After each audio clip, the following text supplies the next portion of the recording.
I refuse to not be first. Do we do enough? Well, I never shut up about it. It must have been about 17. We nicked their guilt rings. Right, the bouncer's guilt ring. This is no good for me.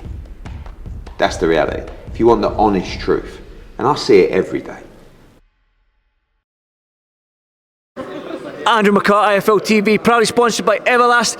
Here with the big man himself, Boris Crighton. Boris, you're back, mate. There was a quick turnaround from Lyndon Arthur fight, but we spoke. The Crossfitter is back. The Crossfitter is back. I didn't give you that name, did I? You see, no, hey, but that's what everyone's talking about now. The yoga and CrossFit. I can't get to hear the end of it, but now it's good. It's good. We're back fighting. Well, I'm excited. I want to speak to Boris, the boxer, the fighter. Can I speak to Boris, not the CrossFitter, not the yoga guy? I want to speak to the fighter. We spoke immediately the day after your fight with Lyndon Arthur, which you took in 36 hours notice. You put up a great account of yourself. You went a distance with somebody like Lyndon Arthur, who's proven that he is at that world level because he's beaten guys like Anthony Yard and whatnot. So just 3 weeks on from that fight, 4 weeks on from that fight, whatever it may be, you've had time to reflect on it. How did you see the fight going, and how well did you think you'd done in that fight against somebody like Lyndon? I think with, like you said, 36 hours notice, I put on a great performance. And if I'd had 3 weeks notice, I'd have won that fight without a doubt, without any questions asked. There's an argument to be made that, you know, the fight could have gone either way. I think not off the cards of the judges, but just off the people that were watching it on TV, in there. If you're really giving it a good watch, you could have given it either way, a point or two, maybe depending who you favorited, right? And as a home fighter, they can say whatever they want, whether people want to say, oh, you know, last minute changes. But I took the fight last minute. Me and him were in the same position that we only knew of each other with 36 hours notice. And the difference is, I didn't have a 12-week camp. He did. So, like you said, he's a world-level guy. So he sparred guys like me before, preparing for the likes of Yard. He's fought a fighter like Yard, which gives him movement, who's aggressive with the way they punch. You fought that guy twice, so you've prepared for a fighter like that. So me coming in it's not a new thing that you're addressing. So me looking back at it, it's like I made a fighter that's at world level look not so world level, and that speaks volumes for what I've got with 36 hours notice, and that's what's up. Does that give you the confidence then in your own ability now to say to yourself, that was a bit like heavyweight, I'm a natural super middleweight, so coming down another weight with the performance you put on against Lyndon Arthur, does that give you that confidence now to approach these fights and be like, you know what, that sort of world level, that British title, isn't that far from me now? The confidence was already there. That's why we took the fight. If the confidence wasn't there, we wouldn't go down to 36 hours notice to find a fight like that. So the confidence is there. Going and actually doing it itself, of course, adds an extra level of confidence and says, you know what, we're not playing at this sport. Like I said to you before, I'm not here to play the sport. I'm here because I want to be here. And that's why we take fights at 36 hours notice, right? So we went in there and done that, and it's like it confirms now, not just to me, because I've proved it to myself by being in the gym and training and working, but to everyone out there in the boxing world that, like you said, whether it's what I post a fitness video of me doing CrossFit, at the end of the day, is that I'm in the box gym and I'm putting the work in. And if I wasn't, I wouldn't have gone 10 rounds with 36 hours notice with a world level fighter. Plain and simple. Well, we're here again. I'm going to keep mentioning it because I love this feel. I love a big ass warehouse. It feels like a fight club. It feels like you're just going to put bandages on, just dip your bandages in battery acid and just have a scrap, man. That's what this is the vibe I'm getting from this place, and I'm loving it. I might have a fight tomorrow night myself. Might just start one in the crowd. But you're fighting for real in here, man. How do you feel about this venue right now? It's got that fight club feel to it, doesn't it? Nah, absolutely. I think coming into a venue like this in Glasgow, I think it breathes what Glasgow's all about. Do you know what I mean? And it gives that character of exactly what Glasgow is. And Glasgow, when it comes to Scotland, Glasgow has always been a great fight community.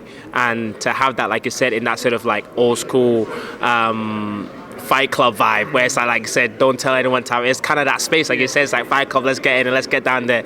And it's grimy. We came here to fight. It's not pretty lights and all that kind of stuff. It's about like, this is where the real work is done, and this is where everyone has a chance to prove themselves and show how they are as fighters. I think you've hit the nail on the head. That it gives this Glasgow's character in here. It's just rough, ready, and just have a fight. I mean, Glasgow's a beautiful city in that sense, but it does have that rough side to it. It's got that fight feel to it, and everyone in Glasgow has that working man's mentality in that, and I think you've nailed the hell. It brings off Glasgow in here. What can the fans expect from you then, Boris? I mean, 3 weeks on from that fight against Lyndon Arthur, you're fighting somebody who's... when I seen you weigh in, he sort of looked you up and down. I don't know if you noticed that when you walked up to him. He's looking you up and down as if to say, is that it? I don't know if you noticed that. I might just be causing shit here, I don't know. But yeah, I mean, what can we expect from you tomorrow night? I'm always an exciting fight. Like I said, whether it's with 3 weeks notice, whether it's 36 hours notice, I'm always an exciting fight. I've got punching power, I've got movement, and I'm a slick counter puncher as well. So I'm always an exciting fight. And I hope he was looking at me up and down thinking that's it, so he can come and give me a good fight. I might be talking shit there. I might have started something I didn't mean to there, Boris. I apologise. I hope he did. I hope he did, because then that means he's going to come to fight. That means he's going to come fancy his chances. He's a fighter with a decent record as well. So, and he's got punching power himself. So it'll make for a fantastic combination. I had to play a chess match for my last fight against a very cautious fighter. So if I get a fighter that's comes and their game, then hey, let's get some fireworks going. Like I said, Glasgow's a place exactly for that, rough and tough. Let's get it going. Definitely. Super middleweight. I seen something you said that you want to make the super middleweight division exciting again. What's to that effect?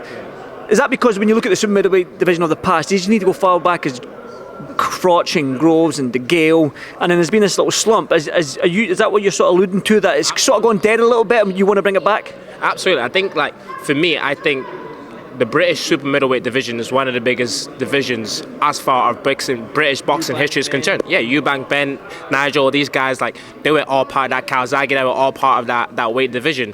Big names that you can name in it, like I said, Frotch and all these guys have boxed there as well. Fantastic, amazing fights that, you know, if you ask Frotch, he'll tell you about Wembley, but, you know, it's and I want to be. Happened at Wembley? 60,000? What was 80? It was 80.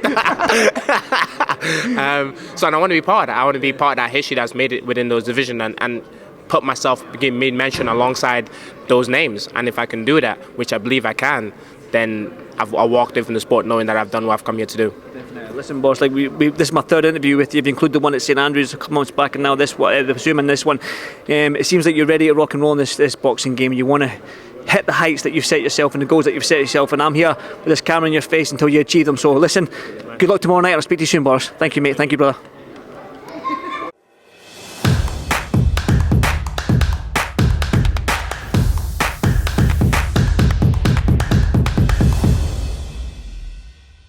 Refuse to not be first. Do we do enough? Well, I never shut up about it. It must have been about 16, 17. We nicked their guilt rings. Right, the bouncer's guilt ring. This is no good for me. That's the reality. If you want the honest truth, and I see it every day,